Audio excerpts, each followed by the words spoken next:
The Organization of Afro-American Unity sees the only hope for the black man in America in a strong Africa, and the necessity of the Afro-American becoming inseparably linked with the overall program that's existing on the African continent. The two problems must be solved together, and the two forces must go forward together.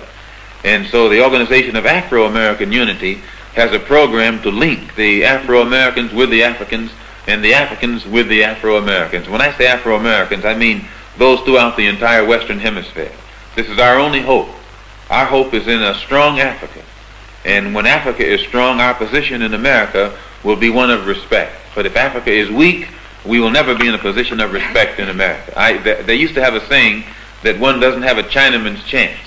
But they don't say that anymore. They used that expression back when China was weak. But now since Mao Zedong has been successful in making China a strong country, the Chinese have more chance than anybody else. So this saying has become outdated. Well, just as it took a strong China to give a Chinese person respect wherever that Chinese person is found on this earth, when we get a strong Africa, the person of African origin or African ancestry will be respected any place on this earth, even in America. But he will not be respected in America until Africa is strong, just as the Chinaman wasn't respected abroad until China became strong. What if I told you that Malcolm X's fight was never just about America? That his true mission, the one they never want to talk about, was bigger than civil rights, bigger than just the black struggle in the United States. They killed Malcolm X not just because he preached black pride, but because he called for something far more dangerous: global black unity. He saw the connection. The same struggle that black people faced in America, Africans faced under colonial rule, and the Caribbean suffered under economic oppression. He knew that divided, we are weak, but united, we are unstoppable. Today, we are breaking down the real truth about Malcolm X, Pan-Africanism, and the global fight for black liberation. So stay locked in, watch till the end, and if this message moves you, hit that like button, share this with your people, and subscribe. Because the conversation doesn't stop here.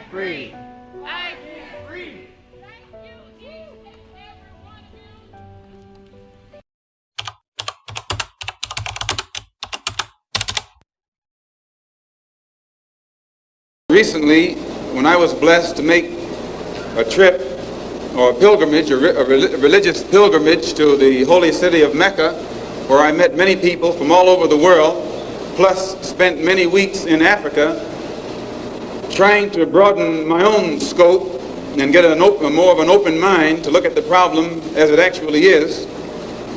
One of the things that I realized, and I realized this even before going over there, was that our African brothers have gained their independence faster than you and I here in America have. They've also gained recognition and respect as human beings much faster than you and I. Just 10 years ago on the African continent, our people were colonized. They were suffering all forms of colonization, oppression, exploitation, degradation, humiliation, discrimination, and every other kind of Asian. And in a short time, they have gained more independence, more recognition, more respect as human beings than you and I have. And you and I live in a country which is supposed to be the citadel of education, freedom, justice, democracy, and all of those other pretty sounding words. So it was our intention to try and find out what was our African brothers doing to get results, so that you and I could study what they had done and perhaps gain from that study or benefit from their experiences. And my traveling over there was designed to help to find out how. One of the first things that the independent African nations did was to form an organization called the Organization of African Unity.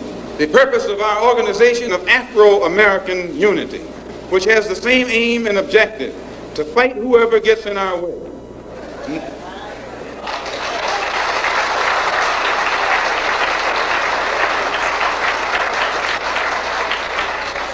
To bring about the complete independence of people of African descent here in the Western Hemisphere, and first here in the United States, and bring about the freedom of these people by any means necessary.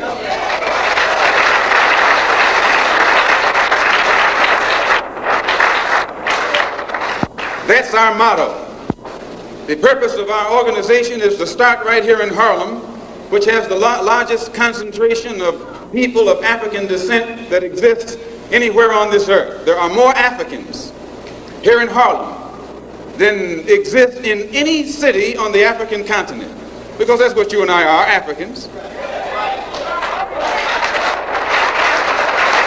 The Charter of the United Nations, the Universal Declaration of Human Rights, the Constitution of the United States, and the Bill of Rights are the principles in which we believe, and that these documents, if put into practice, represent the essence of mankind's hopes and good intentions, desirous that all Afro-American people and organizations should henceforth unite so that the welfare and well-being of our people will be assured. We are resolved to reinforce the common bond of purpose between our people by submerging all of our differences and establishing non-sectarian constructive programs for human rights. We hereby present this charter. Number one, the establishment. The Organization of Afro-American Unity shall include all people of African descent in the Western Hemisphere. In essence, what it is saying, instead of you and me running around here seeking allies in our struggle for freedom, in the Irish neighborhood or the Jewish neighborhood or the Italian neighborhood, we need to seek some allies among people who look something like we do. And once we get their allies, it's time out for you and me to stop running away from the wolf right into the arms of the fox, looking for some kind of help. That's a drag. Number two, self-defense.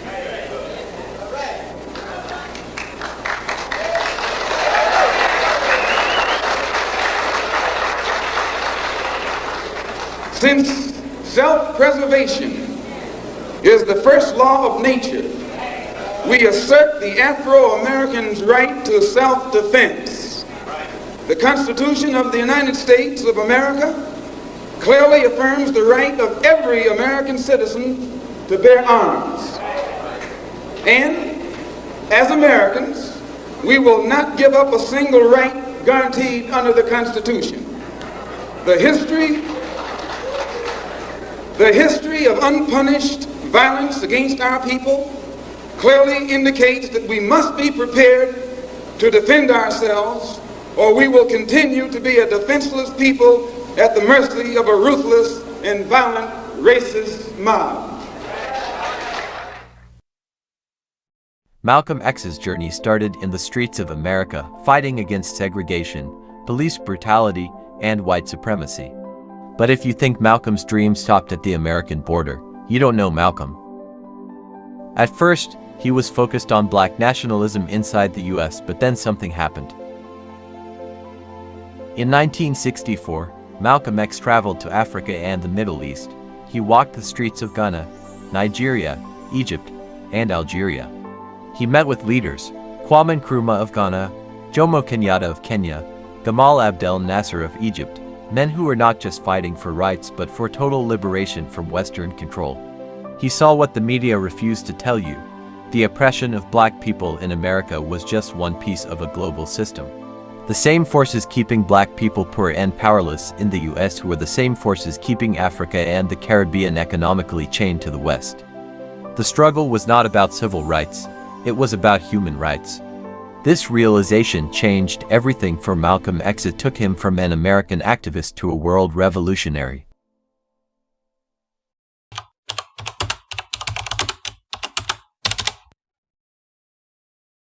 And I, for one, as a Muslim, believe that the white man is intelligent enough. If he were made to realize how black people really feel and how fed up we are without that old compromise and sweet talk. Stop sweet talking him. Tell him how you feel. Tell him what kind of hell you've been catching, and let him know that if he's not ready to clean his house up, if he's not ready to clean his house up, he shouldn't have a house. Let's be real. They didn't fear Malcolm X because he was a great speaker. They didn't fear him because he was Muslim. They feared him because he was uniting black people across the globe. Pan-Africanism, the idea that black people, no matter where we are one people with a shared history, a shared enemy, and a shared future. The system survives by keeping us divided, African Americans disconnected from Africa. Caribbean nations economically dependent on Europe. African nations crippled by foreign control. But Malcolm saw through the illusion. He built relationships with African leaders. He spoke at the Organization of African Unity. He connected the struggles of African nations to the struggles of black people in America. He was laying the foundation for a global black movement. And that's why they had to stop him. Don't shoot! Don't shoot! Don't shoot! Don't shoot! Don't shoot! Don't shoot! Don't shoot!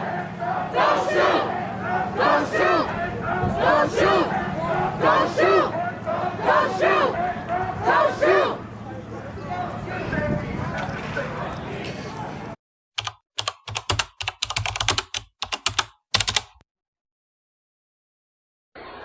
310 years, every day of which your and my mother and father worked for nothing. Not 8 hours a day. There was no union in that day. They worked from sun up until sundown.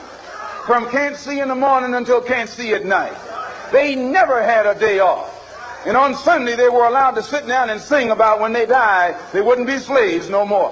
When they died, they wouldn't be slaves no more. They'd go up in the sky and every day would be Sunday. That's a shame.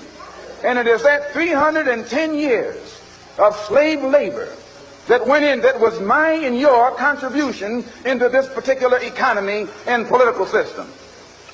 They can give us the back pay. Let's join in. If this is what the Negro wants, let's join him.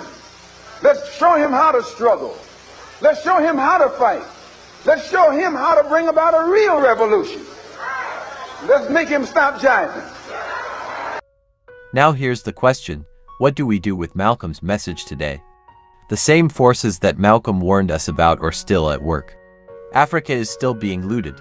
Black Americans are still fighting oppression. Caribbean nations are still under economic chains. But guess what?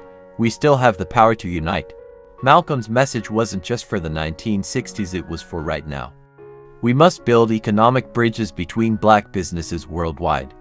We must connect and educate ourselves beyond the propaganda they feed us. We must realize that if one of us is not free, none of us are. Malcolm X left us a blueprint, but a blueprint means nothing unless we build. They silenced Malcolm's voice, but they can't silence the truth. The question is, will we listen? Will we act? Or will we wait until it's too late? The time for unity is now.